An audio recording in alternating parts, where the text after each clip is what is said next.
This is part 4 in our Learning to Program in C tutorial. In this lesson, we're going to look at looping and branching. We'll start out with looping. We'll look at for loops, while loops, and do while. Then we'll talk briefly about the break and continue statements, and we'll conclude with a discussion of branching in C. In particular, we'll look at if, else, and the if, elseif, as well as the switch statements.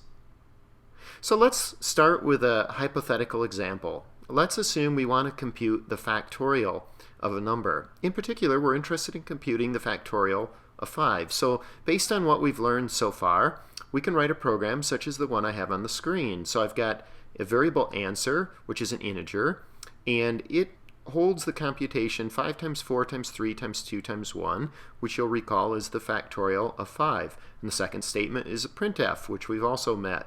And this simply prints out the answer. And if all is well, we will get an answer of 120. So this program's great, and you can type it in and run it and confirm it. But what if we wanted to compute the factorial of, say, 10 or 15 or some larger number? We would have to go in and write an even longer expression here. So here's one very simple example where we might want to consider a loop. In fact, I've rewritten this program to compute the factorial of 10 using a simple for loop. And you'll see the for statement down there starting with the keyword for, and I have a loop control variable I, which I initialize, and I have a condition that checks as long as it's less than or equal to 10, it will keep iterating, and finally my increment statement. And inside the body of the loop, I have answer equal answer times I. So this statement is going to repeat itself as many times as that loop iterates, and then finally it prints out the answer. So here's a simple example of where I might want to use a loop, and in particular, we're looking at the for loop. So let's take a look at these different looping constructs in more detail and check out the basic syntax.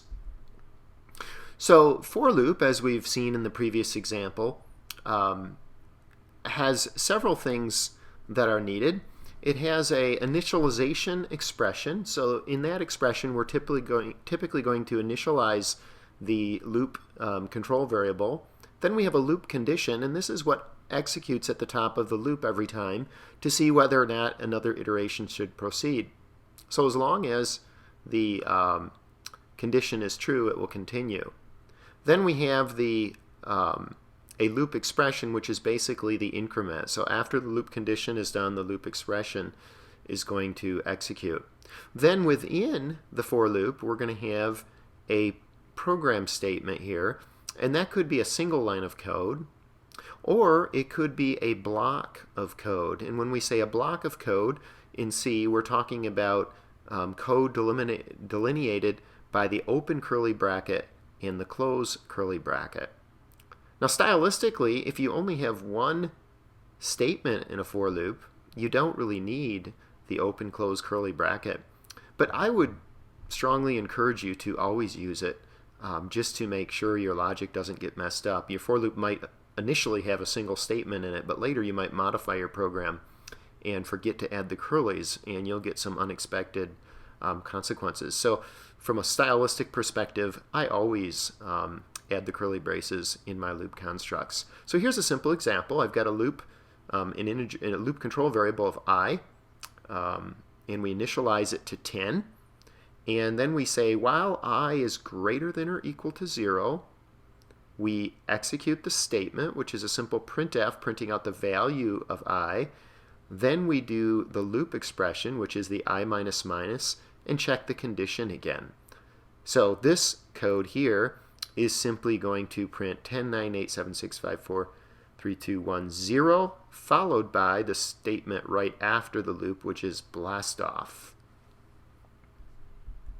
We also have a while loop in C. The syntax is shown here. We say while, and then in parentheses we put a Boolean or a logical expression, and just like with the for loop, we can have a single statement or a block of code delineated by open close curly braces. So here's an example, and you'll notice that this code does precisely the same thing as the previous example. I start with a variable count, or CNT, equal 10, and I print this variable out in consecutive iterations until count is less than or equal to 0. So functionally, it does the same thing. So we could really use for and while loops interchangeably, and I've shown how to do that. So we could take a for loop and we could rewrite it to the equivalent while loop. So right before the while, we'd have our initialization expression. Then we would have our while with a loop condition and the program statement followed by the loop expression at the very end of the while loop, and that would basically give us the same result. There's also a do while in C, and this opens with the keyword do followed by a program statement or a block of statements, and at the very bottom of the loop we actually have the while loop. So once again, here's an example that I've taken our running example and re-implemented it as a do while loop. So notice in this construct, the loop is always going to execute at least once. Now, in addition to these looping constructs, we can also use the break and continue keywords. If we put a break statement, just break followed by a semicolon, somewhere inside a block of code associated with a loop construct, what the semantics are is it instructs the runtime to break out of that loop. So wherever we are in that loop and whatever the loop conditions are, the break statement will cause us to basically assume that that loop is finished and execution will resume at the first statement following that loop construct. Now continue can also be used to modify the control of a loop. So if we have a continue statement, so just continued followed by a semicolon within a loop, within a code block associated with a loop, it's basically going to bypass the rest of the code in the block. So everything following that continue statement will be bypassed, and we will return to the top of the loop and begin the next iteration. Now these two constructs are available, but you do want to be careful that you don't abuse these. If you use the break and continue statements liberally within your loops, the code can become very hard to use. And in a certain sense, it's very similar to using a go-to statement, which of course you know is frowned upon by serious programmers. So let's take a look at branching. So we've got essentially two ways to branch in C. We can use if and else statements or if-else-if statements, and we can also use what's called the switch statement. So the if statement comes in several flavors. In flavor 1, we can simply say if some expression and then a program statement or a block of statements, and that's the end of that. In flavor 2, we can add a else clause. So we can say if expression, then do program statement 1 or block 1. Then we can put the keyword else followed by another statement or block of statements. So the semantics here are if the condition, if the expression is true, it'll do the first block. If it's false, it'll do everything following the else statement. In flavor 3, we have the if expression 1 and then some code.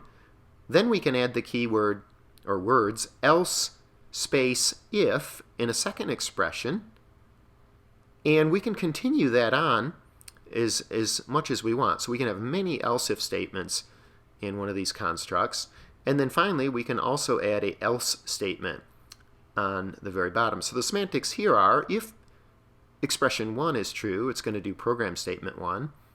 Otherwise, if expression 2 is true, it's going to do program statement 2. And if neither of those are true, then it's going to do program statement 3. And keep in mind that each program statement here could be a single statement, or it could be a block with multiple statements in it.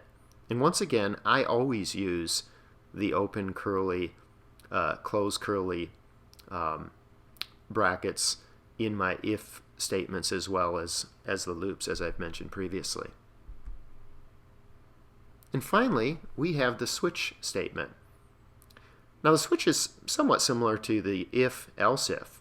So with switch, we can say keyword switch and then some expression, some logical expression that we want to evaluate.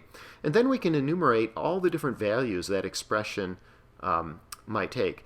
Sorry, it doesn't have to be a logical expression. It could be any type of expression. And the values that that expression can take on are going to be enumerated. So in this case, I've shown value 1. So I've got the keyword case space value 1 colon, then a program statement, and notice the break statement. This is absolutely mandatory here. If you didn't have the break statement on a particular case, execution will continue in the next case statement that follows it. So if you're using switch statements, be sure you keep those break statements right at the end of each individual case value. At the very bottom, you'll notice a default colon. If none of the values, if the expression doesn't evaluate to any of the values that we've enumerated in the various cases, then the default statement will execute. So the code within that default statement will then be executed. So let's take a look at some examples using loops and branching constructs in C. For starters, let's write a program that reads a fixed number of integer values from standard input and computes their average. So I'll call this program average underscore fix.c. And once again, we're going to do some standard I/O here, so we'll include that. And we'll have a main that takes no arguments. All right.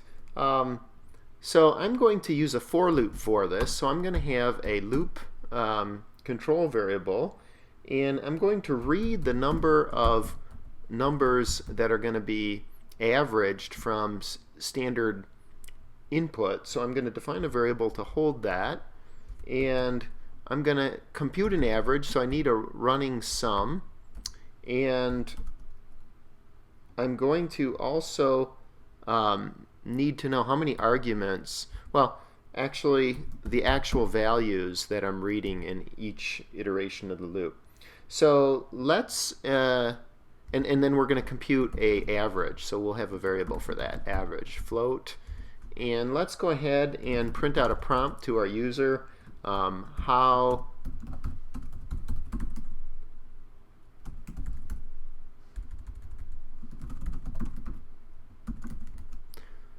How many numbers are to be read? And then we'll use scanf to read that in. So we're going to read a integer. And remember, we need to use the address of, and we'll store that in number of nums. Then we'll go into a for loop. So our initialization expression will be I equals 0. And while I is less than the number of nums, so I have a typo there, and our loop increment is I plus plus. So the first thing we're going to do is read a number, and we'll store that in value, and again we have to use the ampersand there, and we're going to go ahead and compute the total, and here we're going to do total plus equals value. So remember, that's equivalent to total equals total plus value. And we'll go ahead, just to confirm that we've read it, we'll print out a little prompt here that says read %d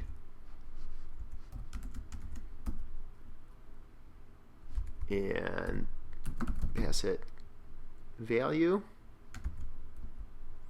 And that's the end of our loop. So this will basically read number of nums, integers in, and total them. So when we get out of here, we can now compute the average. So our average is going to be equal to the total divided by the number of nums. Now, those are both integers, and we're really interested in a floating point number here, so I'm going to go ahead and typecast. Technically, I only need to typecast one of these values, and the result of the expression will automatically get promoted to being a floating point number. But just for readability here, I'm going to typecast both of them, and the final statement here is to print out a message. So you read %d values average equals %f, and then I need to put in the values, so number of nums and average. And then the last thing I need to do is return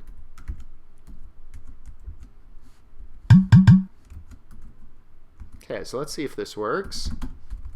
So we'll just say gcc average fix.c minus o average fix, and it compiled. So let's say we want to read 6 numbers. Say 1, 2, 3, 4, 5, 6. And sure enough, it read all 6 of those values and printed out the average. So let's do something a little bit different this time. Let's say we don't really know how many values we're going to read from standard input. Let's read until we hit standard input. So we're going to go ahead and do a while loop for this. So let's go ahead and start with the code we already got. So I'll compute that to, or I'll copy that average fix.c to average variable, and I'll pull that into my editor. And I'm going to add one more value here. So scanf, recall, returns us the number of arguments that it actually filled. So we can use that in our while loop. So we'll have a variable called valsRead here. And then in our scanf, we'll get rid of this because we're just going to read until we hit a end of file or a 0 from scanf. So what we can do is say valsRead equals scanf %d value, and then what we're going to do is replace this for loop with a while loop, and we'll say while valsRead is greater than 0. In other words, as long as scanf returns us something greater than 0, we can actually continue in this loop. And now we're going to need to do an increment on this manually because we no longer have the for loop doing it. So we'll increment this, we'll accumulate, we'll print out the read, and then the last thing we need to do is read a value again at the end of our loop. So I'm going to go ahead and add valsRead. Okay, so now I've rearranged this, and as soon as valsRead returns 0, so when I hit end of file, when there's no more data to be read, I'm going to get a 0 back from scanf, which is going to cause my while loop to exit and my average to be calculated and printed out. So let's go ahead and try this one. So I need to compile, and there it is. So now I remove the prompt. So now it's expecting me just to enter some values. So we'll 1, 2, 3, 4, 5, 6. If I hit enter, it's read them, but notice it's still waiting for input because it hasn't hit end of file yet. So on my terminal window here on Linux, if I want to indicate end of file, I can hold the control key and press D. And when I do that, that's basically end of file, and the scanf will return with a 0, causing the while loop to exit. And you'll notice I've gotten the exact same value again here. Now let's try one more example here. Let's assume we want to skip over negative numbers. So I didn't enter any negative ones here, but let's just say we wanted to add that constraint. So if somebody did enter a negative number, we wouldn't use that in the average. So let's pull up the same program again. And what we could do is we could add a statement right after the val's read. We could say if value is less than 0. So if we read in a negative number, then what we want to do is skip it. So we can say continue and close off our if statement. But notice at this point we're actually giving the same val's read back to the previous one. So we're going to go into an infinite loop if we just leave it at this. So what we really need to do is skip ahead to the next one by doing another scanf here. So if I say vals read equals scanf once again here, this will move us along to the next item on the input. So let's see if this works.